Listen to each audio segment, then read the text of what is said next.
सभी भाई बहनों को जय मसीह की। आज हम देखेंगे मृत्यु की कहानी। मृत्यु की कहानी में मृत्यु कैसे आई और फिर एक है जिसने मृत्यु पर विजय पाकर मृत्यु को मृत्यु दी। हाँ, मृत्यु की मृत्यु की कहानी में पहले हम जानते हैं कि मृत्यु कहाँ से आई। मृत्यु आज्ञा न मानने से पाप हुआ और पाप के कारण मृत्यु आई। जब मृत्यु इस धरती पर फैल गई तब एक है जिसने मृत्यु पर विजय पाई और वो है हमारा यीशु मसीह। यीशु मसीह जो कब्र में पड़े हुए लोगों को भी आवाज़ देके उठा सकता है, उन्हें जीवन दान देता है, वो हमारा यीशु मसीह।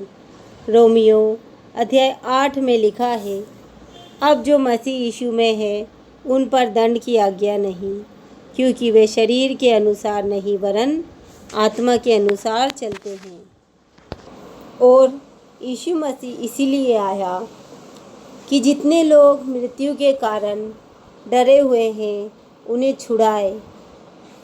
इब्रानियों अध्याय 2 का 15 कहता है, और जितने मृत्यु के भय के मारे जीवन भर दासत्व में फंसे थे उन्हें छुड़ा ले। और उन्हें यीशु मसीह ने मृत्यु के भय से छुड़ाकर आज़ाद कर दिया है। यीशु मसीह ने अपनी मृत्यु से हमारी मृत्यु को हटा दिया है। मृत्यु को जब क्रूस पर चढ़ाया गया तब प्रभु यीशु ने हम सब के द्वारा किए गए पाप, जिसके कारण मृत्यु इस संसार में आई, उसको समाप्त कर दिया।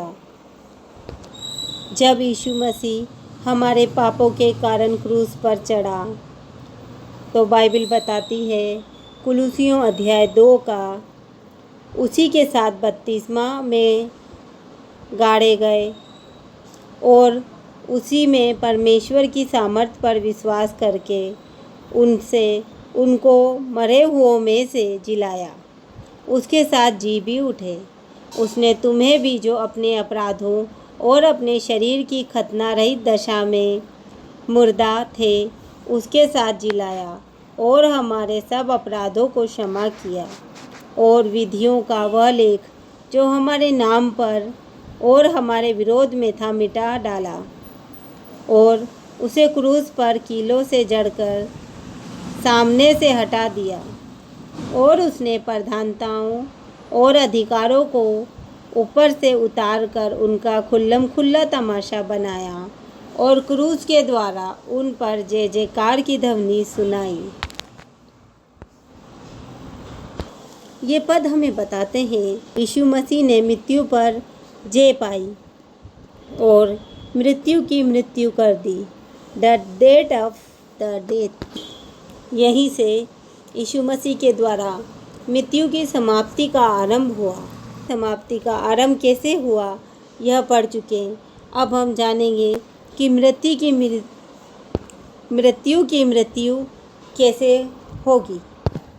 लूका रचित सुसमाचार अध्याय 20।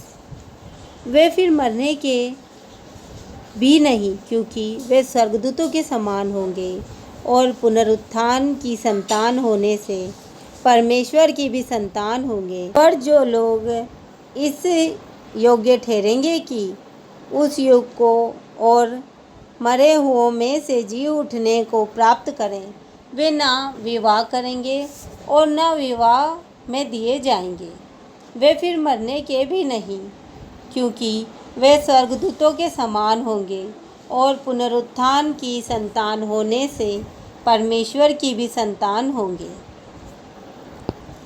परमेश्वर प्रभु यीशु ने इस संसार में मृत्यु की मृत्यु कर दी, लेकिन मृत्यु जो पाप के कारण आई उसकी मृत्यु प्रभु यीशु के क्रूस पर चढ़े जाने के कारण हुई। प्रभु यीशु के द्वारा न्याय के दिन विभाजन किया जाएगा कि हम मृत्यु की मृत्यु को देखेंगे कि नहीं। विभाजन में मृत्यु के 2 भाग दिए हैं, जिसमें पहली मृत्यु को प्रभु यीशु के द्वारा समाप्त कर दिया गया, लेकिन प्रभु यीशु ने इसमें दूसरी मृत्यु के बारे में भी कहा है। दूसरी मृत्यु, इसके लिए हम प्रकाशित वाक्य 21 से देखेंगे।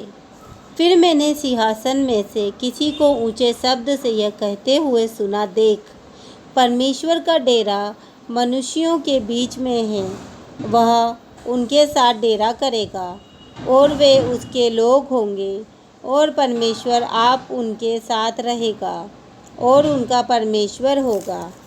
वह उनकी आँखों से सब आंसू पोंछ डालेगा और इसके बाद मृत्यु न रहेगी और न शोक, न विलाप, न पीड़ा रहेगी।